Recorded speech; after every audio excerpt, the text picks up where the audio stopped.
Assalamualaikum warahmatullahi wabarakatuh. Halo, selamat pagi semuanya. Pertama-tama, kami ucapkan terima kasih kepada dosen yang terhormat Bapak Ahmad Humaydi MPD selaku dosen pengampu mata kuliah Psikologi Pendidikan ini yang telah memberikan kesempatan kepada kami untuk mempresentasikan materi yang berjudul Psikolog Pendidikan dan Pengajaran serta konsep dasar belajar.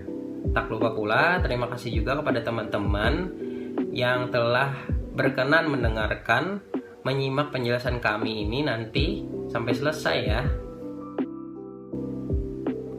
Oh ya, izinkan saya kembali memperkenalkan kelompok ini. Jadi anggotanya itu ada saya sendiri, Fahriza Nur Aidi, ada Sofian Sauri, ada Aulia Rohana, dan juga ada Mardela Hijriati.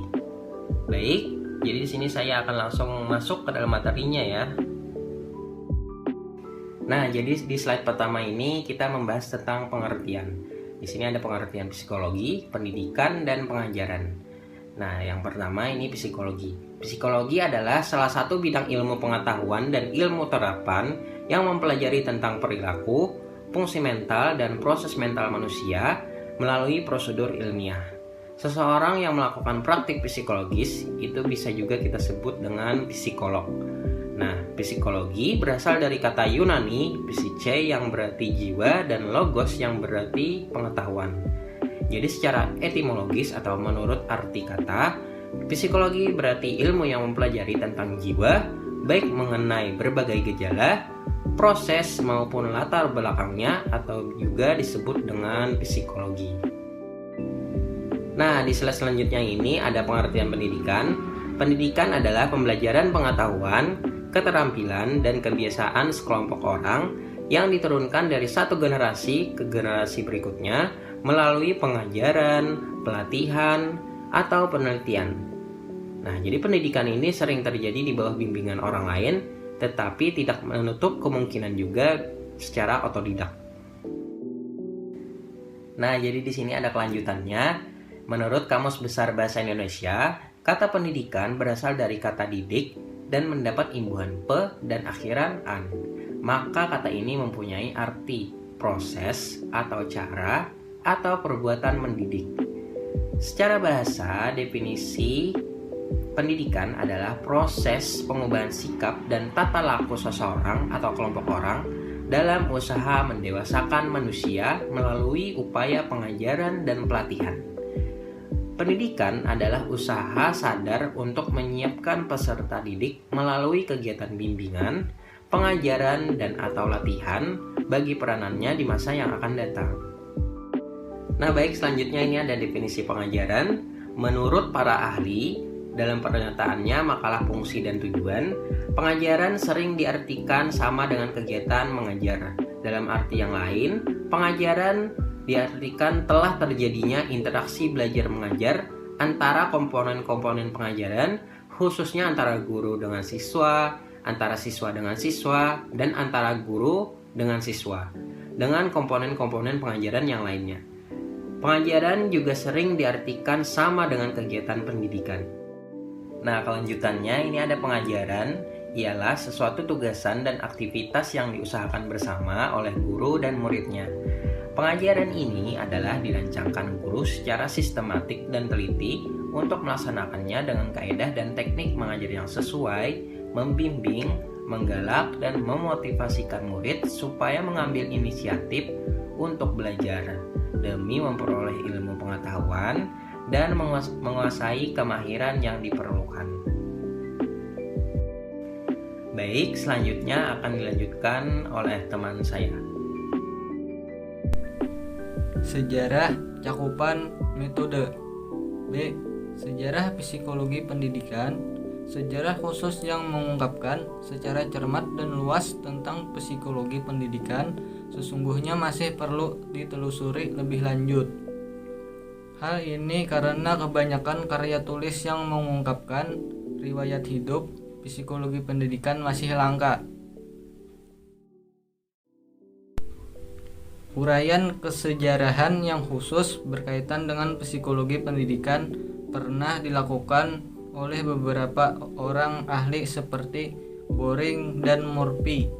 pada tahun 1929 dan Burt pada tahun 1957, tetapi hanya terbatas untuk psikologi pendidikan di wilayah Inggris. Sudah tentu riwayat psikologi pendidikan yang mereka tulis tak dapat sebagai acuan, bukan hanya karena keterbatasan wilayah pengembangan saja, melainkan karena sudah kadaluarsanya karya-karya tulis tersebut. C. Cakupan psikologi pendidikan. Psikologi pendidikan pada dasarnya adalah sebuah disiplin psikologi yang khusus mempelajari, meneliti, dan membahas seluruh tingkah laku manusia yang terlibat dalam proses pendidikan. Itu meliputi tingkah laku belajar oleh siswa, tingkah laku mengajar oleh guru, dan tingkah laku belajar mengajar oleh guru dan siswa yang saling berinteraksi. Secara garis besar, banyak ahli membatasi pokok-pokok bahasan psikologi pendidikan menjadi 3 macam. Yang pertama, belajar, yang meliputi teori-teori, prinsip-prinsip, dan ciri-ciri khas belajar siswa, dan sebagainya. Yang kedua, proses belajar, yaitu tahapan pembuatan dan peristiwa yang terjadi dalam kegiatan belajar mengajar siswa.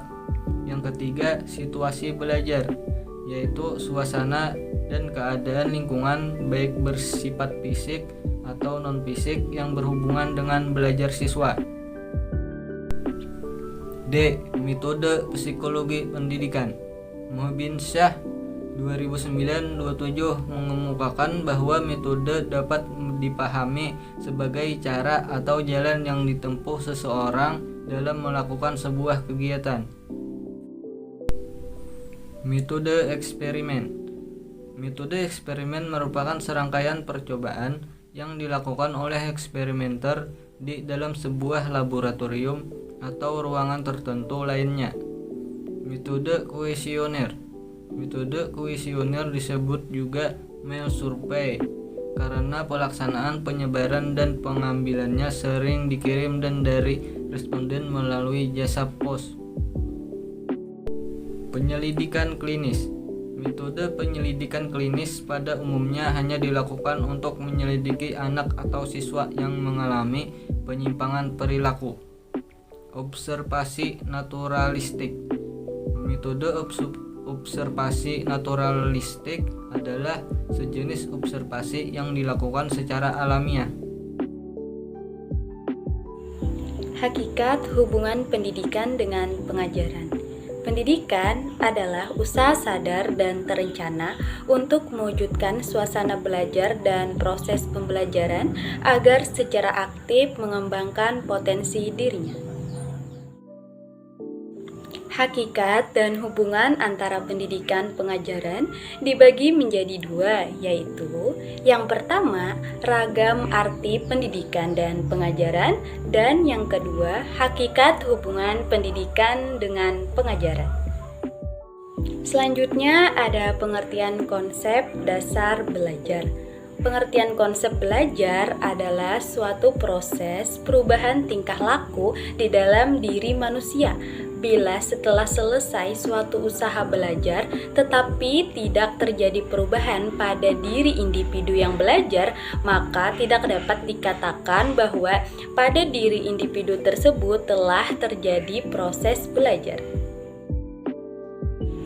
Kemudian ada belajar, memori, dan pengetahuan.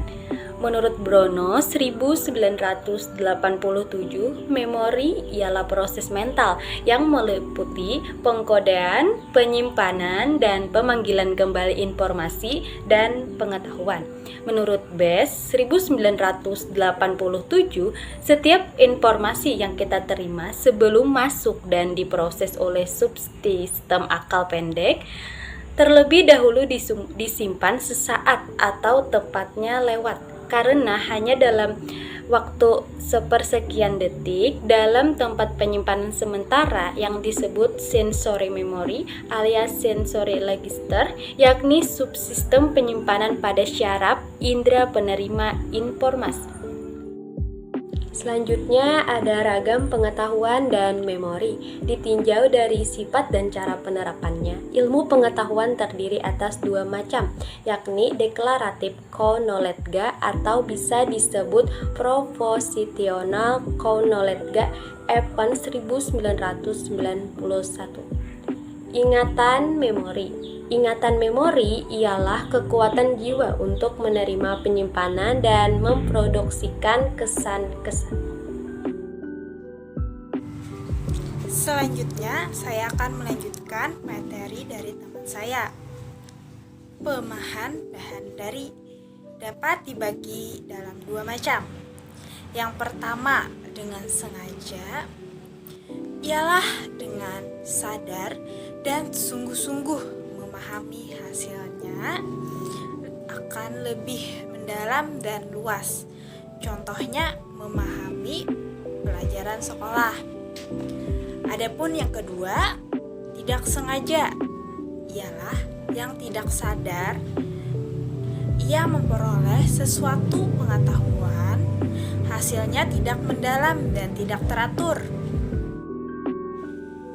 Proses dan fase belajar. Adapun pengertian dari proses belajar adalah merupakan kata yang berasal dari bahasa Latin yang disebut processus, yang artinya berjalan ke depan. Kata ini mempunyai konotasi urutan langkah atau kemajuan yang mengarah kepada sesuatu sasaran atau tujuan. Fase-fase dalam proses belajar. Menurut Jerome Bruner 1985, sebagaimana dikutip oleh Muhib bin Syah, bahwa dalam proses belajar, siswa menempuh 3 episode atau 3 fase, yaitu yang pertama, kasih informasi atau penerimaan materi. Adapun yang kedua, fase transformasi atau tahapan pengubahan materi. Selanjutnya, yang ketiga, fase evaluasi atau tahapan penilaian materi. Ya, kesimpulannya adalah psikologi pendidikan merupakan salah satu cabang psikologi yang secara khusus mengkaji perilaku individu dalam konteks situasi pendidikan dengan tujuan untuk menemukan berbagai fakta, generalisasi, dan teori-teori psikologi berkaitan dengan pendidikan yang diperoleh melalui metode ilmiah tertentu dalam rangka pencapaian efektivitas proses pendidikan. Hubungan antara teoritis dan praktis memiliki keterkaitan dan tidak bisa dipisahkan. Praktek pendidikan segoyahnya dilandaskan pada teori pendidikan. Demikian pula teori-teori pendidikan seyogyanya bercermin dari praktek pendidikan. Perubahan yang terjadi dalam praktek pendidikan dapat mengimbas pada teori pendidikan. Sebaliknya, perubahan dalam teori pendidikan pun dapat mengimbas pada praktek pendidikan. Ya, baik. Itu saja presentasi dari kelompok kami tentang materi ini. Mohon maaf apabila banyak terdapat kekurangan dalam penyampaian materi tadi. Selebihnya, terima kasih atas segala bentuk perhatiannya.